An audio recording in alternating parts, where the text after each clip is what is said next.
This is my favorite topic. It's mind over matter. Neuroscience tells us that the body is not the limit. The belief in the body is. The mind, it is capable of managing pain, regulating body temperature, and even regulating blood flow based on intention and attention. When Tibetan monks sit in snow, they melt the ice around them. When yogis walk on fire, when Wim Hof controls the immune system through the breath, one thing is very clear. The mind is the primary operating system, and the body, it merely obeys command. MRI studies, functional MRI studies show that those who train in interoceptive awareness, meaning those who are sensitive to internal states and who command and control their internal states, function or activate their prefrontal cortex more than the limbic system. What that means is that they think when others panic. They command when others collapse. And so I want to share with you my story of swimming in the Arctic Ocean with killer whales, just the brutality of the cold and the harsh condition and how I overcame that. I told myself before entering the Arctic waters, no matter how cold it is, no matter how painful it is, I'm simply going to exist and be one with the cold. The Arctic is an unforgiving teacher. It gives you nowhere to run from your sensations. Every nerve screams. The cold, it pierces through your bones. But if you don't flinch, if you simply observe instead of resist, something miraculous happens. You become one with the ocean. Your body, it follows your executive command. The body follows your mind's authority to simply exist despite the bodily sensation. The shiver fades, the pain dissolves, it melts into rhythm, and you become one with the water, one with the ocean. The orcas, they mirror this mastery too. They slice through the oceans, through the ice and the chaos, not because the water is warm or they're comfortable, but because they command absolute focus. They cut through chaos like poetry. They are not fighting the cold. They are one with it. Most people let their emotions dictate their behavior. I'm fearful, and so I will retract. I'm scared, and so I will stop. But the truth is, your ability to act must be greater than how you feel. If you are constantly guided by your emotions, your actions out into the world are always going to be sloppy. They're going to be inconsistent. Your emotions will control how you move in the world. I'm tired, and so I'm not going to work out today. I'm feeling anxious. I'm experiencing anxiety, so I'm not going to show up to this meeting or this presentation. I'll avoid it. I'm not quite ready to be myself yet, and so I'll push everyone away from my life. I'll limit growth opportunities.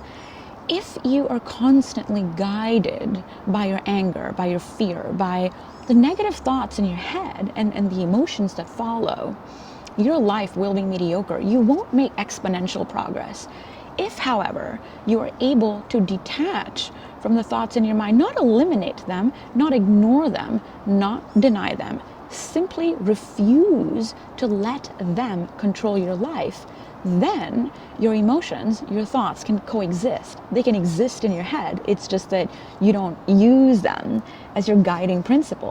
When you learn to act despite fear, show up despite anxiety, and just simply do what needs to be done to make you successful, to make you glorious, to accomplish the task at hand, then your emotions and your feelings exist, but you learn to override them through action.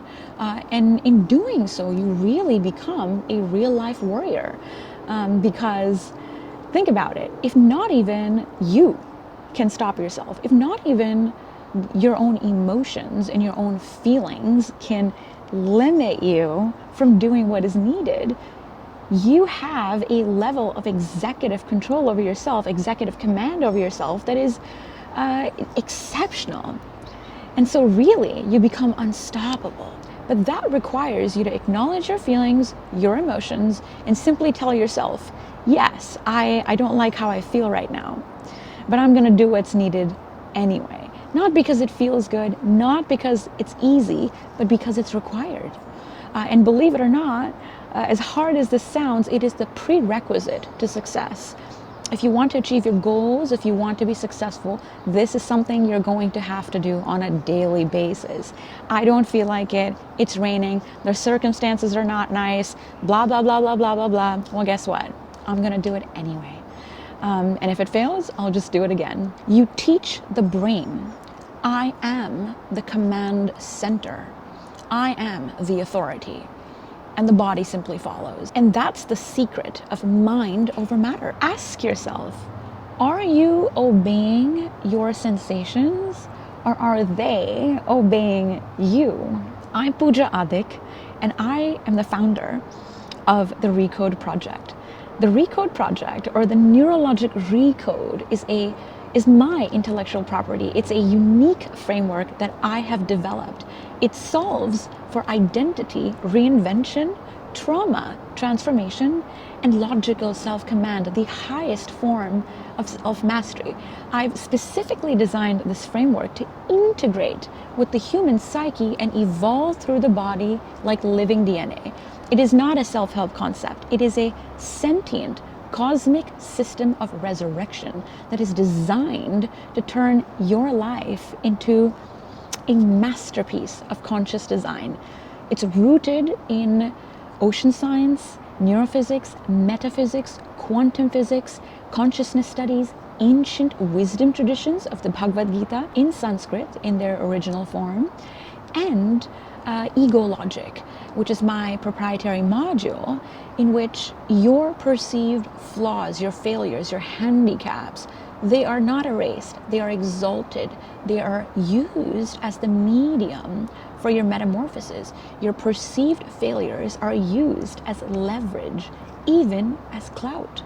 And of course, it also includes high adrenaline awakening, healing trauma, reawakening your spirit through oceanic immersion, actually diving with and communicating with intelligent pelagic species like humpbacks, fin whales, blue whales, sharks, and learning the art of flow and art of symbiosis in symbiotic relationships where energy is exchanged in equal balance and equal harmony in the ocean, which is in stark contrast to man-made patriarchal hierarchies that are designed to extract, dominate, confuse, and control the female psyche. And so if you want to check out my framework or join me on any one of my excursions in the ocean, please do so.